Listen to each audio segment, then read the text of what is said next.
बेटा खाना खा लिया तुमने? हाँ दादी, खाना खा लिया हूँ। दादी चलो ना, मैं तुम्हें शॉपिंग करवाता हूँ। ठीक है ना, तुम्हें शॉल बहुत पसंद है ना, बढ़िया से शॉल दिला के लाऊंगा। चलो ना दादी, शॉपिंग करके आते हैं। अरे नहीं बिटुआ, म, कल चलते हैं। आज मैं तो थोड़ा ठीक नहीं लग रहा है। और ना, मैं कुछ दिनों से तेरे से एक बात बोलना चाह रही थी। हाँ हाँ बोलो ना दादी। बेटा ये कमरे में मुझे घुटन सी होती है बेटा। अरे दादी, आप इस घर की मालकिन हो, आपको जहाँ रहना है आप रह सकती हो। आप ही का हुक्म चलेगा दादी, आप ही का घर है, आप ही इस घर की मालकिन हो दादी। हाँ बेटा, सच में तेरा जैसा पोता हर किसी को मिले। कीर्ति, अब आएगा मज़ा। तेरे पैरों तले ज़मीन ने खिसका दी ना, देख लेना। ठीक है दादी, मैं ऑफिस के लिए निकल रहा हूँ। और आप घर में जाके आपको कहाँ रहना है वहीं रह सकती हो दादी। आपको अगर हमारा कमरा चाहिए तो आप हमारे कमरे में रह सकती हो। अरे अरे नहीं बेटा, मैं तुम्हारा कमरा कैसे ले सकती हूँ बेटा। अच्छा ठीक है दादी, मैं चलता हूँ। अरे ओ महारानी, उठ, निकल यहाँ से। आज से एक कमरा मेरा है, समझी ना। अम्मा जी, मैं तुमसे हाथ जोड़ के माफ़ी मांगती हूँ। उस दिन मैंने राहुल को लेके इसलिए भागा था। अगर मैं वहाँ से लेके नहीं जाती तो आज पता नहीं राहुल किस हालत में होता अम्मा जी। लेकिन आप ये कमरा ले लो, ये घर ले लो, सब कुछ ले लो, लेकिन मेरे बेटे को मुझे लौटा दो। उसके बिना मैं रह नहीं सकती। कीर्ति, तुझे तो अब ना घर मिलेगा ना तेरा बेटा मिलेगा, समझी। उसने कहा है कि मुझे कहाँ रहना है वहाँ रह सकते हैं। और अब तू निकल गेस्ट रूम में, ठीक है ना। अपना बोरिया बिस्तरा बंद ले और निकल यहाँ से। आज से ये कमरा मेरा है, समझी ना। अम्मा जी, मैं फिर से आपसे हाथ जोड़ के विनती कर रही हूँ। आपने मेरे बारे में पता नहीं राहुल को क्या क्या कह दिया है। वो बिल्कुल मेरी सुन ही नहीं रहा है, मुझसे बात भी नहीं कर रहा है। अम्मा जी बताइए, आप मैं कैसे जीऊँ उसके बिना। तो एक काम कर ले, जा चुल्लू भर पानी में डूब मर, निकल यहाँ से। वाह भाई, अब मैं जीऊंगी ऐशो आराम की जिंदगी, और कीर्ति को तो नरक के दर्शन जरूर कराऊंगी। अरे मोनिका, तुम ऐसे क्यों पोछा लगा रही हो? मॉप कहाँ गया? नहीं मैडम जी, अम्मा जी ने बोला है कि ऐसे ही पोछा लगाने के लिए, नहीं तो फर्श साफ साफ नहीं होगा, इसलिए मैं ऐसे लगा रही हूँ। क्यों कीर्ति, तुझे कोई परेशानी है क्या? अभी करती हूँ इसका काम। अरे ओ लड़की, मेरे पैर बहुत दर्द हो रहे हैं, मेरे पैर दबा। नहीं अम्मा जी, मैं अभी पोछा लगा के फिर दबा देती हूँ। तुझे जितना कहा उतना सुन, सीधा मेरे पैर दबा। कीर्ति लगा लेगी पोछा। क्या? नहीं नहीं, मैडम जी को तो कुछ नहीं आता काम करना, और मैडम जी मेरे होते हुए पोछा लगाएगी। नहीं नहीं अम्मा जी, मैं तुरंत पोछा लगा के फिर आपके पैर दबा दूंगी। मुझसे जुबान लड़ाती है। कल ही राहुल से कह के तुझसे काम से निकाल दूंगी, समझी। नहीं नहीं मोनिका, मैं लगा लूंगी पोछा। खामखा तुम्हारे नौकरी से हाथ धो बैठोगी तुम। जाओ अम्मा जी के पैर दबा दो। नहीं नहीं मैडम जी, मैं जितना बोल रही हूँ उतना सुनो, मैं लगा लूंगी पोछा। अब आ रहा है मज़ा।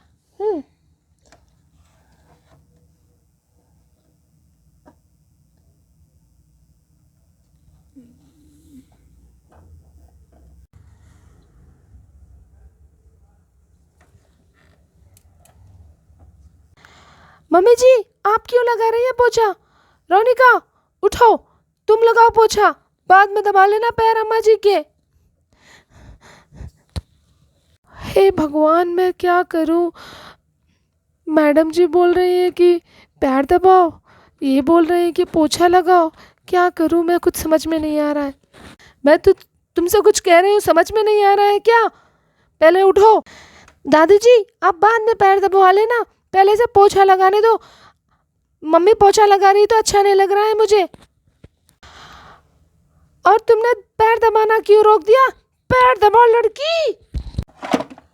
आ,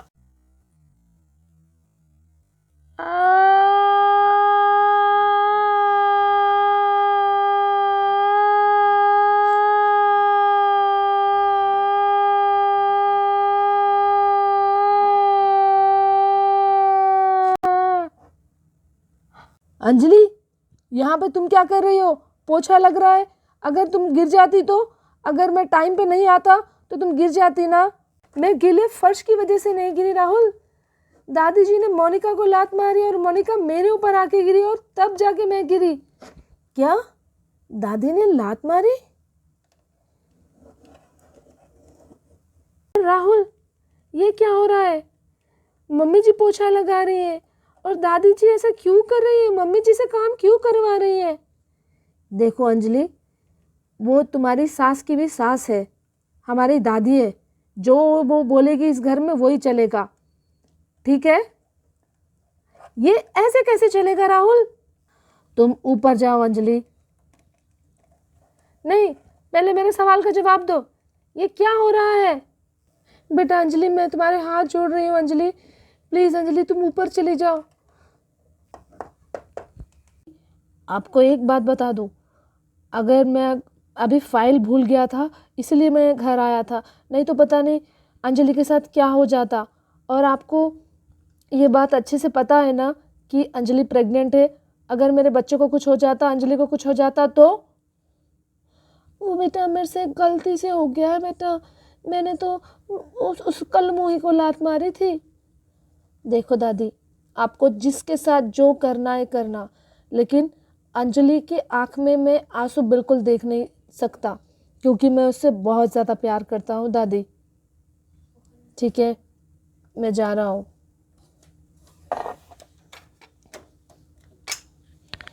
इस लड़की का कुछ ना कुछ करना पड़ेगा। जैसे इसकी माँ का भूत उतारा है ना, वैसे इस लड़की का भी जुगाड़ करना पड़ेगा मुझे। मैं जरा राहुल उनके घरों आती हूँ। सुना है राहुल की दादी आई है, राहुल के पापा भी आए हैं। क्या? राहुल के पापा? वो तो शायद इस दुनिया में नहीं है शायद ना। अरे अरे, तुम्हें क्या मालूम, ये सब कीर्ति का नाटक था।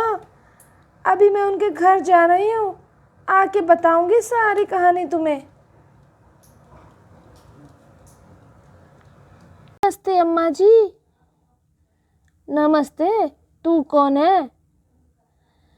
मैं बताऊंगी अम्मा जी मैं कौन हूँ। और इतनी घमंडी कीर्ति जी को ऐसे पोछे लगाते हुए शायद मैंने कभी नहीं सोचा था कि मैं सपने में भी देखूंगी ऐसा दृश्य। आज तो बड़ा मज़ा ही आ गया है भाई।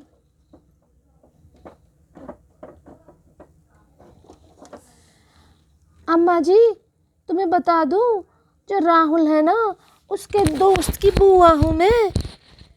बुआ क्या, उसकी माँ ही समझ लो मुझे।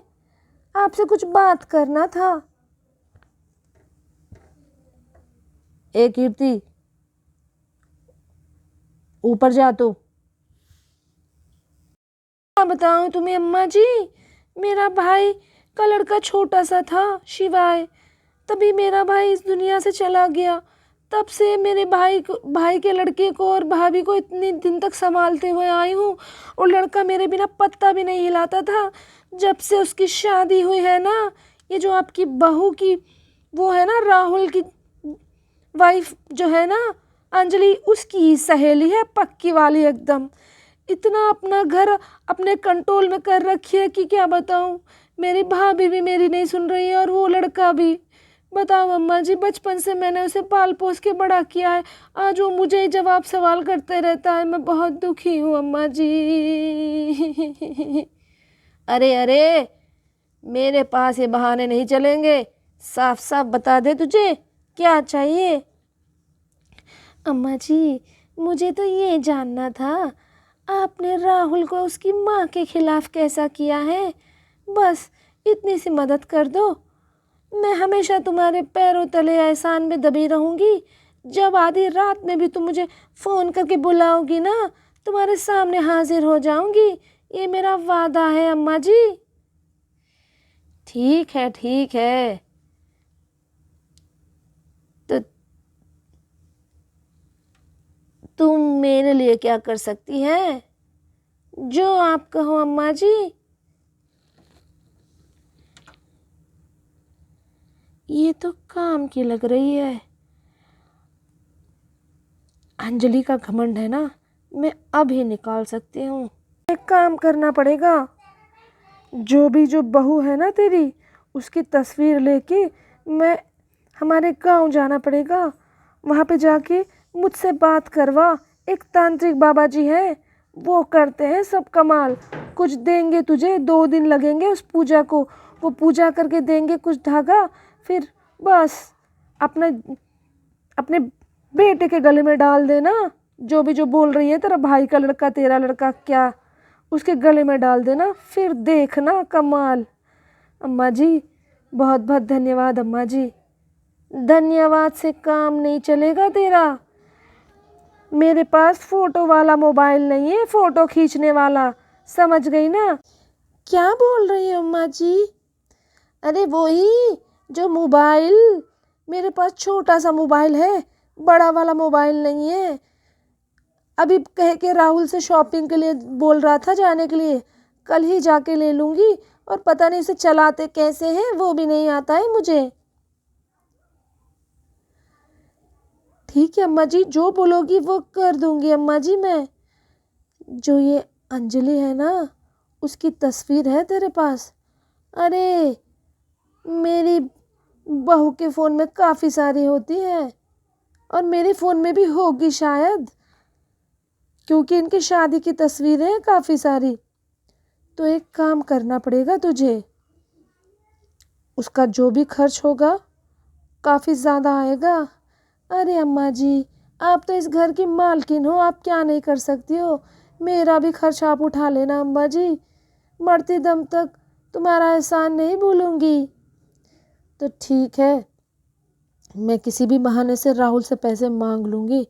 मैं तुझे बता दूँगी वो तांत्रिक बाबा का, और जाते ही तू मुझसे बात तब तक नहीं कराएगी, तब तक वो काम नहीं करेंगे। तेरी बहू का भी और अंजलि की भी, इन दोनों की तस्वीर लेके जाना उनके पास, ठीक है ना? बस 2 दिन लगेंगे, काम हो जाएगा। और वो धागा लाके मुझे भी दे देना। ठीक है अम्मा जी, बहुत बहुत धन्यवाद अम्मा जी। आज से मैं तुम्हारी गुलाम हूँ अम्मा जी। हाँ हाँ, रहने दे, अब मक्खन मत लगा। देखो, ये बिल्कुल नहीं हो सकता, हम दोनों साथ नहीं रह सकते, हमारी शादी नहीं हो सकती। मेरे पापा ने लड़की देख लिया है और बातचीत भी कर ली है, और 2 दिन बाद सगाई है। प्लीज़ तुम मुझे भूल जाओ, समझो मेरी बात को प्लीज़। मैं तुम्हारे बिना नहीं जी सकती, मैं मर जाऊंगी तुम्हारे बिना।